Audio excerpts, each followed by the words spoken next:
Imagine being told you can't board a flight, not because of security, not because of policy, but because someone doesn't like who you are. That's exactly what happened to Karoline Leavitt, and the cameras caught everything. Karoline walked into the bustling terminal of Phoenix Sky Harbor International Airport, rolling her carry-on behind her. She was used to airports' early morning flights, tight schedules, the occasional lost bag. Today was supposed to be easy, a short flight, nothing unusual. As she moved through the security checkpoint, she glanced at her phone, ignoring the murmurs of recognition from people around her. It came with the territory. Some nodded in approval, others whispered behind her back. That was life in politics. She had long accepted it. But something about today felt different. At first, it was subtle. A few prolonged stares. A hushed conversation between two airline employees near the check-in counter. Nothing she hadn't experienced before. But as she approached her gate, she noticed a flight attendant standing near the boarding area, scanning the crowd as if searching for someone specific. Karoline didn't think much of it. She pulled out her boarding pass, ready to board like any other passenger. The attendant, a woman in her early 30s with a tight ponytail and a name tag that read Melissa J., glanced at Karoline, then did a double take. Her expression hardened. "Hi, there," Karoline said, handing over her pass with a polite smile. "Checking in for Flight 237. Melissa barely looked at the boarding pass before her eyes flicked back to Karoline's face. A long, deliberate pause, then a forced smile. "I just need to check something really quickly." "One moment." She turned away without another word, walking toward the gate desk. Karoline frowned, shifting her bag as she glanced at the passengers behind her. The line was moving normally. No extra checks, no unnecessary delays, just her. Her stomach tightened. From the corner of her eye, she saw Melissa whispering to another attendant, a younger woman who briefly looked at Karoline before nodding. Their conversation was quiet, but the exchanged glances made it clear. Something was off. Behind Karoline, a middle-aged man in a baseball cap cleared his throat. "Everything all right up there?" he asked, looking from Karoline to the flight attendants. "I'm not sure," she admitted. "Just waiting for them to check something." The man gave her a knowing look, the kind that said he had already seen where this was going. Moments later, Melissa returned. Her smile was still there, but her voice was colder. "Ms. Leavitt, I'm going to need you to step aside for additional security clearance." Karoline blinked. "Excuse me?" "It's just a precaution," Melissa said smoothly. "We need to verify some information before we can clear you to board." A few heads in the waiting area turned. Karoline could feel their curiosity pressing in on her, but she stayed composed. "What kind of information?" she asked, voice calm but firm. Melissa hesitated. She glanced at the younger attendant, who now looked uncomfortable, shifting her weight from one foot to the other. "It's standard protocol," Melissa finally said. "Standard for whom?" Karoline asked, her patience thinning. A split-second pause, but that hesitation said everything. This wasn't random. She had flown countless times. If this were a real security concern, TSA would be involved. There would be officials, procedures, not a lone flight attendant making vague statements. Karoline scanned the waiting passengers. Some pretended not to listen. Others openly watched. A few pulled out their phones. People knew when something wasn't right. She inhaled deeply. She had a choice. Comply quietly and hope this was a misunderstanding or challenge it. Right here, right now. She looked Melissa in the eye. "I'd like to speak with the supervisor." Melissa's smile faltered, but instead of backing down, she doubled down. Her fingers tightened around the tablet in her hand. For a moment, she said nothing, just held Karoline's gaze as if daring her to let it go. A tense silence stretched between them, broken only by the steady hum of airport announcements crackling over the intercom. Then Melissa let out a slow breath, as if Karoline had just asked for something unreasonable. "There's no need for that," she said, tilting her head slightly. "I'm simply following airline policy." Karoline didn't blink. Then your supervisor won't mind explaining that policy to me. Behind her, the line of passengers grew restless. Bags shuffled. The man in the baseball cap muttered something under his breath. Further back, a woman in a blazer pulled out her phone, angling it just right, recording. Melissa noticed, her lips pressed together. And just like that, everything shifted. Before forcing another tight smile, Melissa said, "I'll have to ask you to step aside so we don't hold up the line." Karoline crossed her arms. "I'll wait right here." The younger flight attendant shifted uneasily, darting nervous glances between Melissa and the growing crowd. "Melissa," she murmured hesitantly, "maybe we should—" "I've got it handled." Melissa cut her off, her tone sharp. But she didn't. Karoline saw it in the slight shift of her expression. Melissa hadn't expected pushback. She turned abruptly and marched toward the airline podium near the jet bridge, picking up the radio. She murmured something into it before glancing back at Karoline, irritation barely concealed. "All right," she said, lowering the radio. "A supervisor is on their way. But I'll remind you, this is a private airline. We reserve the right to deny boarding to anyone who poses a disruption." "A disruption?" Karoline repeated, letting the word hang in the air. She knew exactly what Melissa meant. "Am I causing a disruption?" she asked plainly. "Or do you just not like me?" A sharp breath. A flicker of something in Melissa's eyes. Not fear, but frustration. Like Karoline had just exposed what she didn't want spoken out loud. "That's not what this is about," Melissa said quickly. "This is about ensuring all passengers feel safe." Karoline let that sink in. "And how exactly am I making people unsafe?" Melissa hesitated just for a second, but she covered it fast. "As I said, policy."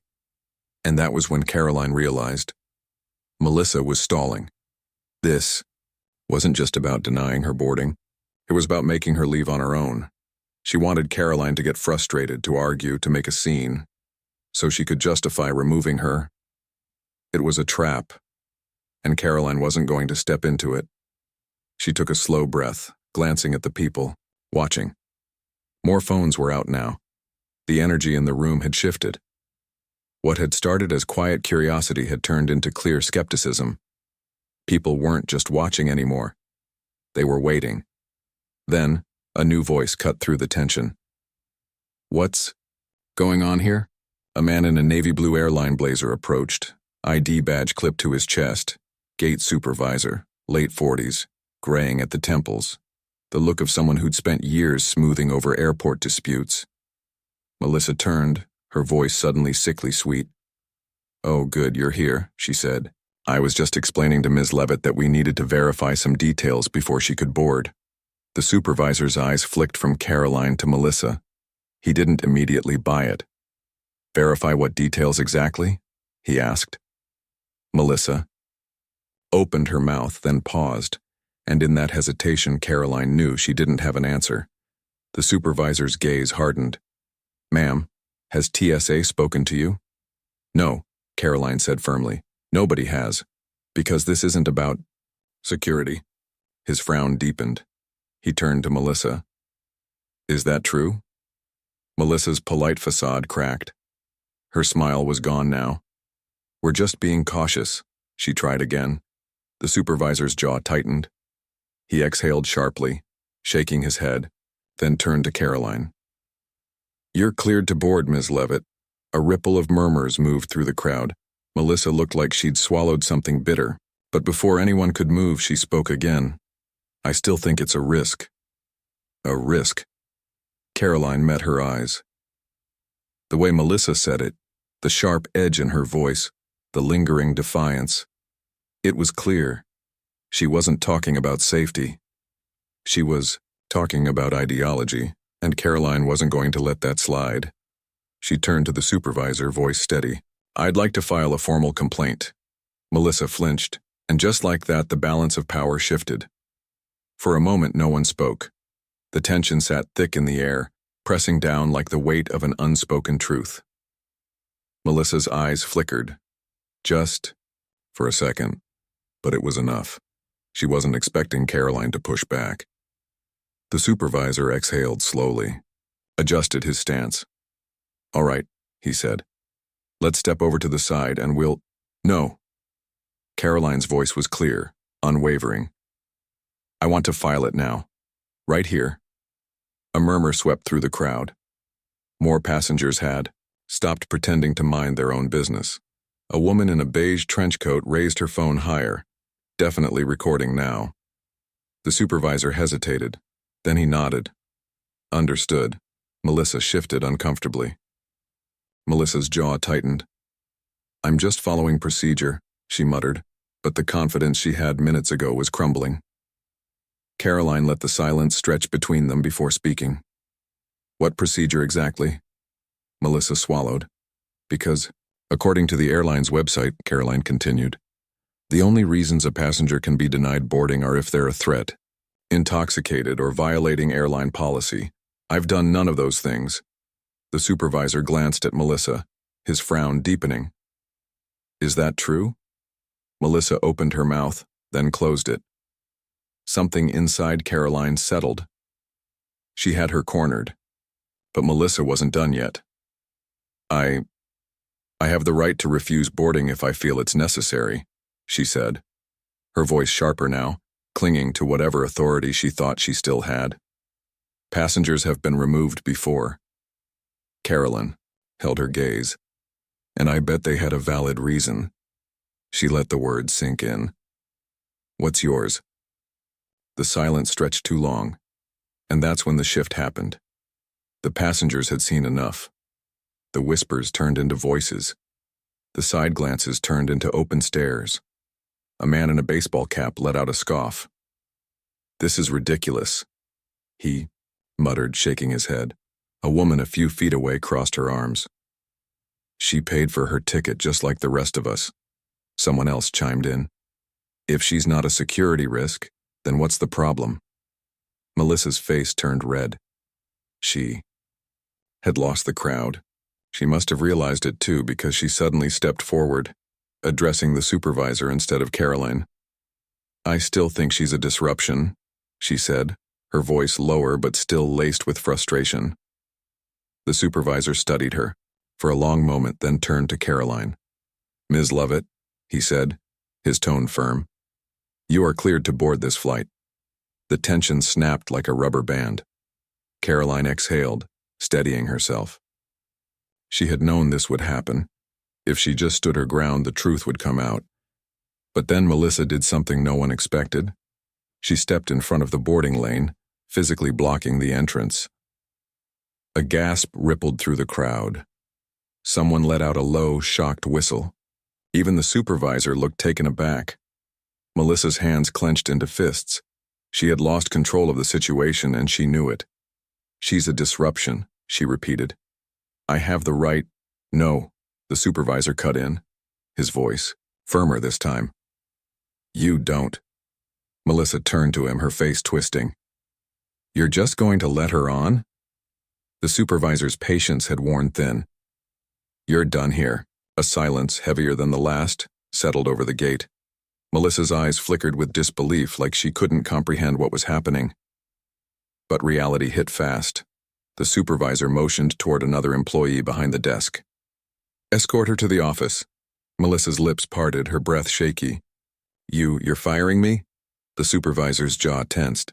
"I'm placing you under review." Melissa let out a hollow laugh, shaking her head, but she didn't argue. She knew she had pushed too far. As the younger flight attendant hesitantly stepped up to take her place, Melissa turned one last time to Karoline. Her face was blank now. No smile, no fake warmth. Just quiet resentment. She walked away without another word. The gate attendant cleared her throat and stepped forward with a small, nervous smile. "Boarding Group 3, you're welcome to board now." Karoline took one last look at the faces around her, some still holding their phones, some just watching, waiting to see what she would do next. Then she picked up her carry-on, and without looking back, she stepped onto the jet bridge. The air inside felt different, not just from the contrast between the terminal and the aircraft cabin, but because of everything that had just happened. Karoline inhaled deeply, rolling her shoulders back, As she stepped onto the plane, she wasn't rattled. Not outwardly at least, but something about the way Melissa had dug in her heels, the way she refused to let go, stuck with her. She wasn't the first public figure to deal with something like this, and she probably wouldn't be the last. Flight attendant inside the aircraft, a different one thankfully, greeted her with a polite nod. No tension, no forced smiles, just a professional doing her job. "Welcome aboard, Ms. Leavitt." Karoline returned the nod and made her way to her seat. She barely had time to buckle in before a man in a navy blazer stepped onto the plane, followed closely by two other airline officials. Senior management. The murmurs started almost immediately. Passengers from the gate had followed her onto the flight, still whispering about what had just happened. The man in the blazer, his name tag read Daniel Reese, Regional Supervisor, stopped at Karoline's row. "Ms. Leavitt," he said, voice measured, but professional. "May I have a moment of your time?" Karoline didn't move. "Right here is fine." A flicker of hesitation. He expected her to follow him off the plane. When she didn't move, he adjusted his stance, offering a slight nod. "I was just briefed on what happened at the gate," he began, hands clasped in front of him. "I want to personally apologize for any inconvenience you may have experienced." Karoline raised an eyebrow. Inconvenience. A murmur rippled through the cabin. Reese exhaled through his nose. "The employee in question has been removed from duty pending review. This is not how we operate." Karoline studied him, reading between the lines.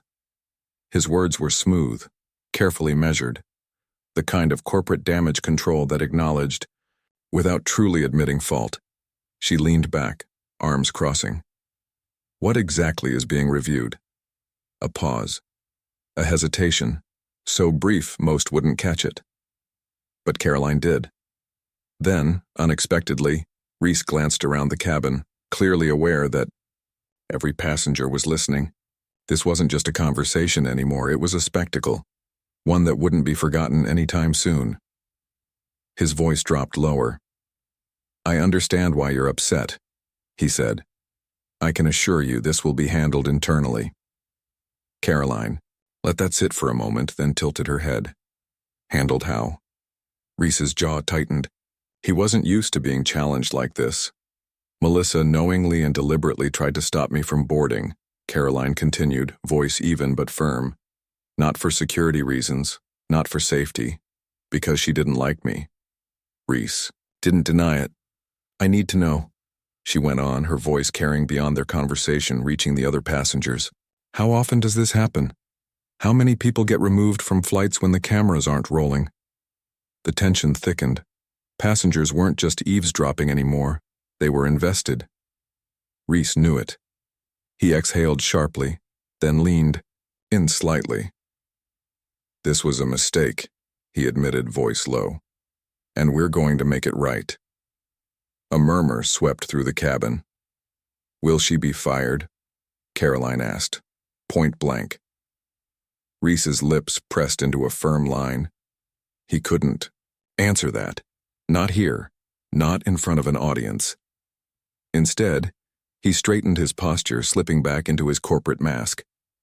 "Internal review processes are confidential," he said smoothly. "But I can promise you we take this very seriously." Karoline held his gaze, then gave a single nod. "Good," she said. "Because I do too." Reese lingered for a moment, before clearing his throat. "If you need anything else during your flight, don't hesitate to let the crew know." And with that, he turned and walked off the plane. The murmurs started again. Passengers exchanged looks, some shaking their heads, others realizing they had just witnessed something far bigger than a simple airline dispute. As Karoline settled into her seat, she had a distinct feeling. This wasn't over. Not even close. And this one caught something the first video didn't.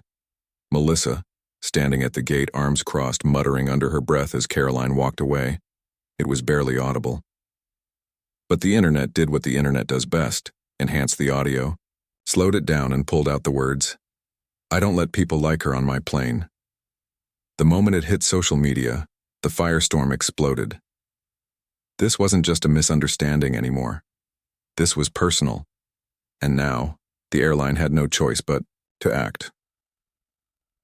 By morning, reporters were camped outside both the airline's corporate office and Melissa's home. The PR team scrambled, moving faster than they wanted to. Then a new statement dropped. After a thorough internal review, the employee involved in the recent incident at Phoenix Sky Harbor International Airport has been terminated, effective immediately. We reaffirm our commitment to fair treatment for all passengers, regardless of political beliefs. The internet erupted. Some cheered, others said it wasn't enough. But the reality was clear. Melissa had done this to herself. She wasn't just out of a job, she was infamous. From her hotel room, coffee in hand, Karoline watched the fallout unfold. Melissa had tried to make her an example. But in the end, she was the one who got schooled. Karoline set her phone down, letting the endless stream of updates scroll past. She'd been in the public eye long enough to know how these things played out. Outrage, backlash, and a scapegoat. This time, that scapegoat was Melissa. And yet, as satisfying as it was to see accountability delivered, a nagging thought remained. How? Many times had this happened before, without cameras rolling. She had the platform, the influence, and the audience to fight back. But what about the everyday travelers? The ones without millions watching? How many had been turned away for reasons that would never make the news? A soft knock at the door pulled her from her thoughts. When she opened it, an older woman, early 60s, dressed simply in jeans and a sweater, stood there, a tote bag slung over her shoulder. "Ms. Leavitt," she said warmly, "I hope I'm not interrupting, but I just wanted to say thank you." Karoline blinked. "For what?" The woman chuckled. "For standing up for yourself, for standing up for all of us." She shifted the bag on her shoulder. "I fly a lot, and I've seen things like this happen before. Not as blatant as what happened to you, but enough to make you feel unwelcome. Like you're being punished for thinking a certain way." Karoline studied her, seeing the genuine emotion in her eyes. "I just wanted you to know," the woman continued. "People are watching, and we appreciate what you did." For the first time since stepping off that plane, Karoline felt something close to resolution. This wasn't just about her. It never had been. Melissa had tried to send a message that people like Karoline weren't welcome. But in the end, the real message was something entirely different. People weren't going to sit back and let this happen anymore. The woman gave a small nod and stepped back. "I won't take up any more of your time. Just wanted to say my piece." Karoline smiled. "I'm glad you did." As the door closed behind her, Karoline sat back down. Her coffee was lukewarm now. Her phone was still lighting up with notifications. But this time she wasn't interested in the noise. She already knew how this story ended, not with anger, not with gloating, but with a reminder that sometimes all it takes is one person standing their ground to remind the rest of the world to do the same. If you believe in fairness, accountability, and standing up for what's right, share this story. Because the fight for fairness isn't just in headlines, it's in everyday moments just like this one.